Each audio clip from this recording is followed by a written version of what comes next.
Saudara, kalau saya tanya hari raya Kristen, pertama biasanya pasti Natal, betul? Kedua, Paskah. Setelah itu apa ya? Bahkan Paskah saja biasanya baru hari Jumat sudah bilang selamat Paskah, harusnya Jumat Agung. Enggak terkenal ya, yang terkenal itu Natal dan Paskah. Kenapa? Padahal hari raya Kristen yang tidak kalah pentingnya, Natal penting, tapi umat agama lain mengaku itu memang Yesus lahir. Paskah mereka tidak mengakui, tapi ada yang satu lagi yang mereka sangat tidak mengakui, yaitu kenaikan Yesus ke surga. Ini sangat penting, sebab nanti kita lihat Yesus ke surga, naik ke surga, ada yang lihat? Ada saksi? Siapa? Murid-murid, betul. Siapa lagi? Murid-murid perempuan, ya. Bahkan nanti kita lihat bahwa saksinya itu banyak. Yesus Mikrat itu bukan mimpi, bukan lalu tidur terus dia merasa Mikrat. Enggak. Yesus naik ke surga ketika sedang menemui murid-muridnya dan memberkati, kemudian tiba-tiba terangkat naik. Ada bukti, ada pengakuan memang, dan ada saksi. Ini penting. Bukan sedang tidur lalu dia merasa oh nyongke ning swarga, ning langit sab 6 sab itu, bukan. Kenapa kita tidak suka mewartakan ini? Ya karena memang kita tidak menghayati dengan benar. Padahal ini penting. Saya menjadi Kristen dulu tidak. Salah satu adalah karena saya melihat Yesus yang penuh kuasa mengalahkan kematian dan dia Mikrat ke surga. Saya lihat, maka kami menjadi pengikutnya. Kenapa? Karena kami semua lihat Yesus yang penuh kuasa, Yesus yang disalibkan itu dia membuktikan dia hebat. Ya, anak-anak kembali. Berapa kali Yesus menampakkan diri sebelum Mikrat? 1, 3, lupa. Berapa kali? Ya, berapa kali? Ini ya bekas anak-anak nih, yang remaja nih. Berapa kali? 3, 4. Oh 3. Ya betul. Selamat, kamu salah. Ini harus ditanya nih guru agamanya nih. Yang benar berapa berarti? 10 kali paling tidak. 10 kali. Mari kita lihat di tampilan. Next. Yang jelas, oh yang sana. 10 kali bisa ditampilkan. Ya, yang pertama Yohanes 20 menampakkan diri kepada Maria Magdalena. Next. Yang kedua Matius 28 menampakkan diri pada Maria ibu Yesus, Yohana dan Maria istri Kleopas. Nanti yang mau khotbahnya hubungi majelis atau panitia, saya sudah share. Yang ketiga Lukas 24 13-15 menempatkan diri kepada 2 orang murid dalam perjalanan ke Emmaus. Jadi Yesus itu disalibkan, bangkit, bukan mitos, bukan dongeng, bukan salah orang. Itu betul-betul dia yang disalib dan betul-betul dia itu hidup kembali, menampakkan diri. Yang keempat, oke, next. Lukas 24-34 menampakkan diri kepada Simon Petrus. Itu. Yang kelima, Lukas 24-36 menampakkan diri kepada para murid rasul tanpa Thomas. Karena Thomas tidak ikut kumpul, dia lagi asik angkringan sendiri gitu ya, nggak mau kumpul. Apa bener gitu. Next, Yohanes 20 menampakkan diri kepada para murid bersama Thomas. Ingatkan cerita ini? Thomas bilang apa? Aku orang andel. Kalau tanganku belum ku tunjuk itu, telunjuk itu pegang. Kalau mataku belum lihat, aku nggak percaya Yesus itu bangkit. Dan ternyata betul itu ya. Itu. Ya. Next. Yang ketujuh, Yohanes 21 menampakkan diri kepada 7 murid atau rasul di pantai Tiberias, Petrus dan kawan-kawan. Sekali lagi, yang mau khotbahnya nanti hubungi majelis dan panitia, sudah saya share, jadi kita bisa pelajari. Bukan 3 ya, berapa? 10 apa 3? 10 apa 3? 3 apa 10? Oh 10, syukurlah bertobat. 10 ya. 10. Nice. Yang ke-8, 1 Korintus 15 menampakkan diri kepada kurang lebih 500 murid. Dan ini terjadi tidak lama atau di hari yang sama ketika dia mau mikrat. Next. 9 1 Korintus 15 ayat 7 menampakkan diri kepada Rasul Yakobus dan rasul lainnya. Saya sengaja lengkapi dengan ilustrasi gambarnya. Dan yang terakhir, yang ke-10 menampakkan diri kepada semua rasul dan para murid lainnya di Bukit Zaitun. Yesus mikrat ke surga.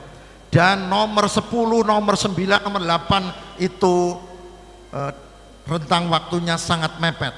Bahkan penafsir-penafsir yakin bahwa ketika Yesus naik ke surga, yang menyaksikan itu sekitar jumlahnya tidak kurang dari 500 orang. Ini hebatnya. Maka lain kali sekolah minggu bikin acara kenaikan Kristus, bikin dramanya. Jangan bikin drama cuma Natal melulu. Drama Natal terus sudah begitu salah lagi. Itu. Kok salah? Iya. Mosok orang Majus ketemu dengan gembala. Itu mah rentang waktunya 2-3 tahun. Tidak mungkin ketemu. Orang Majus nggak ketemu bayi Yesus. Yang ketemu bayi Yesus cuma gembala. Orang Majus ketemu Yesus sudah berumur 2 tahun, bukan bayi lagi. 2 tahun mau sudah lari-lari. Itu. Makanya Herodes Agung marah lalu dia bilang bunuh semua bayi laki-laki berumur 2 tahun ke bawah kurang lebih, karena Yesus nanti biar ikut mati gitu. Baik. Ya, lain kali kita bikin. Nah, next kita cermati. Ini pentingnya 3 fakta sejarah yang penting. 3 fakta sejarah yang penting. Orang Kristen harus tahu. 3 fakta. Yang pertama, Yesus lahir dari perawan Maria. Bukan ibu, bukan janda, tapi perawan Maria. Yesus lahir. Itu pertama.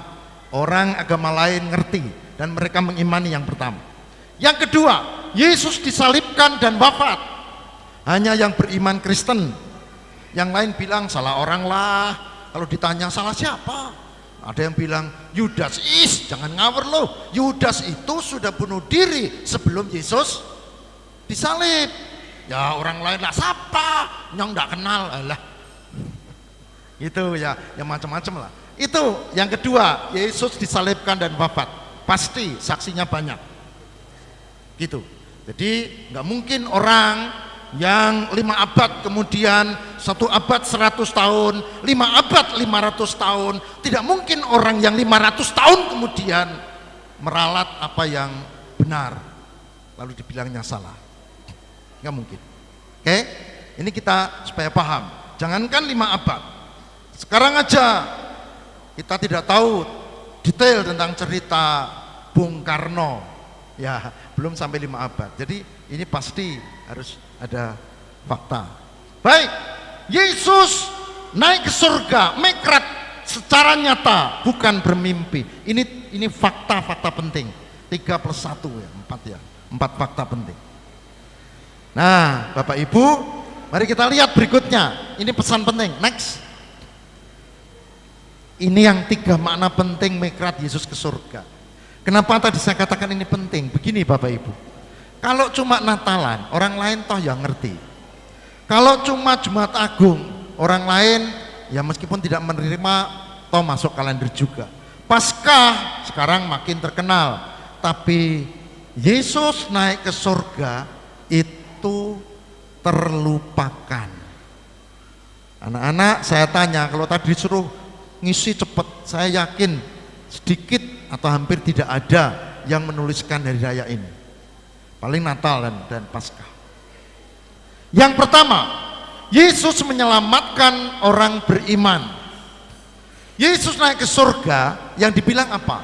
Aku pergi untuk menyediakan tempat bagimu. Jadi kalau ditanya apa benar orang Kristen itu selamat? Iya, buktinya Yohanes 14 ayat 2 dan 3. Yesus pergi menyediakan tempat bagimu, supaya di mana aku ada, kamu pun juga ada. Amin. Pegang ini. Ini bukan soal agama, ini soal keselamatan.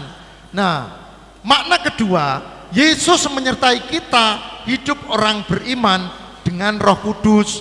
Bahasa di Alkitab Parakletos, terjemahan umumnya penghibur. Maka tugas Roh Kudus itu menghibur, menguatkan. Parakletos, penghibur, bukan orang, karena tak nampak dia. Ada yang mengatakan itu tokoh kami, enggak betul. Parakletos itu enggak nampak. Kalau tokoh kami itu nampak, lahir dia. Ini. Nah, maka menyertai hidup orang beriman. Saya suka Kisah Rasul 1 ayat 8 yang tadi dibaca di situ. Ya. Dikatakan apa? Kamu, saya, kita, Kisah Rasul 1 ayat 8. Kamu akan menerima kuasa. Syaratnya kalau Roh Kudus turun ke atas kamu. Ada yang tahu terjemahan bahasa Jawanya? Kowe bakal tompo kasekten samongso Roh Suci nedai marang kowe kabeh.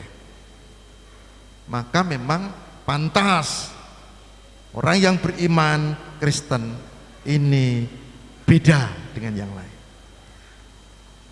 Dia menyertai kita, tapi yang terakhir dikatakan Yesus mengutus orang beriman untuk menjadi saksinya. Kisah Rasul 1 ayat 8 dikatakan kamu akan menjadi saksiku dimanapun. Ini dengan cara apapun. Persoalannya adalah apakah saudara-saudara dan saya sudah menerima Roh Kudus? Kamu akan menerima kuasa kalau Roh Kudus turun ke atas kamu. Nek ora yo meng podo karo wong liyane. Gak beda, bro. Maka Roh Kudus itu apakah sudah diterima? Yang repot di tradisi kita, hari raya Roh Kudus turun, namanya apa tadi? Pentakosta. Itu kurang mendapat penekanan. Maka tidak heran kalau kita kadang ya tidak punya kekuatan atau nyeremimi, karena Pentakosta yang diingat bukan Roh Kudus, tapi unduh-unduh. Itulah sebabnya nanti jam 4 saya akan ceritani agak detail bahwa unduh-unduh itu ada dua. Satu, nek sing Jawa ngerti iki, wiwit.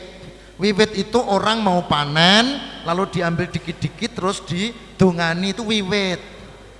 Itu kapan? Pada saat Roh Kudus turun.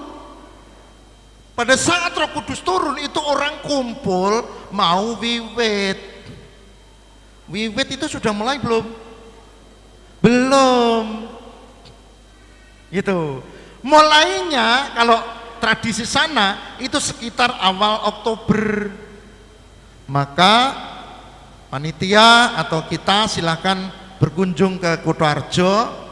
Bapak Ibu akan lihat di GKJ Kutoarjo, unduh-unduhnya itu pasti tidak bareng dengan wiwit, tapi diselenggarakan bulan Oktober nanti perwakilan kelompok yang ke Joglo yang akan latihan memimpin PA, saya akan ceritani iki lho ayate, iki lho bahasa asline, iki lho supaya kita tidak salah. Nah, kalau Pentakosta turunnya Roh Kudus, konsentrasi kita pada unduh-unduh bukan pada Roh Kudus, ada masalah. Masalahnya tidak pada kekuatan Roh Kudus itu, tapi pada unduh-unduh. Padahal itu baru wiwit. Gitu. Makanya dulu di majelis pernah kita diskusikan dan akhirnya sepakat unduh-unduh tidak Oktober, karena kita kan punya kalender sendiri. Oktober ini bareng dengan bulan keluarga, lalu unduh-unduhnya tidak Pentakosta, nanti mengaburkan mana Pentakosta, lagian itu kan baru wiwit. Lalu kita geser, dicocoke karo syukuran hari raya kemerdekaan, sehingga unduh-unduhnya digelar bulan Agustus. Ingat ya, ingat itu ya. Lalu kita bikin ara-araan, bukan Pentakosta, Agustus itu menyambut kemerdekaan itu, wah rame banget, geger, wah karu-karuan ya. Bagus itu, banyak gereja kesini, banyak yang kesini, tidak hanya dari Jakarta, Salatiga juga ikut, bahkan ikut jalan tuh di depan tuh perwakilan dari mahasiswa waktu itu. Gereja lain datang ikut nyuting. Ada juga dari Muntilan, tidak hanya datang bawa mobil melu dodol salak di depan itu. Ingat enggak waktu itu? Ya, ya tapi enggak apa-apa.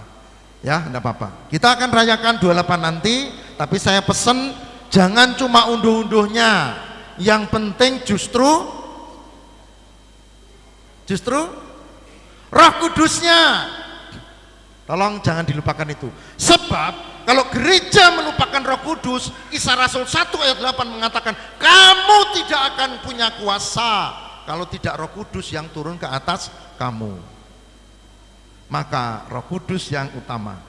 Unduh-unduh boleh dilakukan, berbarengan juga oke, tapi memang harus hati-hati supaya jangan sing Roh Kudusnya ketilep. Itu aja. Baik. Next, yang terakhir. Ini dia. Nah, ini ayatnya tadi. Kamu adalah saksi dari semuanya ini, dan aku akan mengirim kepadamu apa yang dijanjikan Bapakku. Tapi kamu harus tinggal di Yerusalem, di kota ini, sampai kamu diperlengkapi dengan kekuasaan dari tempat tinggi. Maka begitu Yesus Mikrat, murid-murid kumpul, ketika ada wiwit tadi itu, mau unduh-unduh, barengi, mereka kebaktian, ditutup semua pintu, lalu mereka katedaan Roh Suci. Next, yang terakhir, ini masalahnya. Siap sediakah kita menjadi saksi-saksi Kristus? Siap sediakah kita menjadi saksi-saksi Kristus?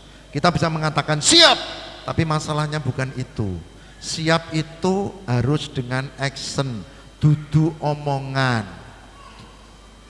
Gitu. Ono TK Seruni, ono SD Kristen Pangen, ono SM PAUD, ono SMP Widodo, ono SMK Penabur. Pertanyaannya, itu kan cara untuk menjadi saksi Kristus. Siap, iya siap. Apa yang kita lakukan untuk lembaga itu? Mengomong siap. Coba sekali-sekali ditanya, apa kesulitan mereka? Kita punya rumah sakit Panti Waluyo yang sekarang menjadi makin besar itu. Nah, banyak yang kerja di sana. Pertanyaannya, apakah kita siap menggunakan lembaga itu untuk menjadi saksi Kristus? Itu pertanyaannya. Apakah keluarga besar Panti Waluyo sudah direngkuh menjadi bagian dari keluarga kita? Saya senang itu, waktu itu mereka diberi kesempatan untuk menjadi singer song leader, bahkan lektor dari keluarga Panti Waluyo. Saya berharap itu diteruskan ya, Panti Waluyo, sekolah-sekolah juga. Kita punya radio Mitra FM. Sesekali ke Spel studi banding ke Wonosobo, mereka punya JCC, Japanese Christian Church, atau GKJ FM ning cara Inggris, JCC FM. Coba di sana tanya-tanya bagaimana cara merawat, menopang radio Kristen milik mereka. Lalu kita praktekkan bagaimana yang terjadi di sini. Dan seterusnya. Banyak lembaga. Bahkan ada anak-anak, ada Pak Agus, Bu Eti dengan KOR Sangkakala. Saya memang bukan aktivis KOR di sini, tapi saya ini tukang KOR dari kecil. Gitu. Bahkan ikut.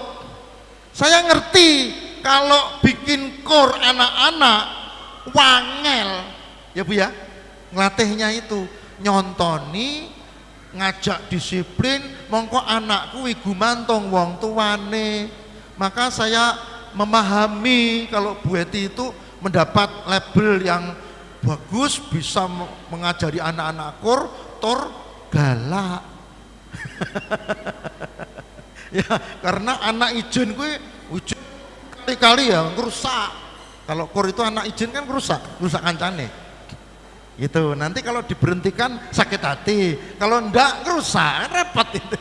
Nah, baik. Pertanyaannya, apakah kita siap dan ngopeni itu? Ada tim karawitan yang baru dibentuk, Bu Dr. Nur. Wah, pokoknya semangat banget itu.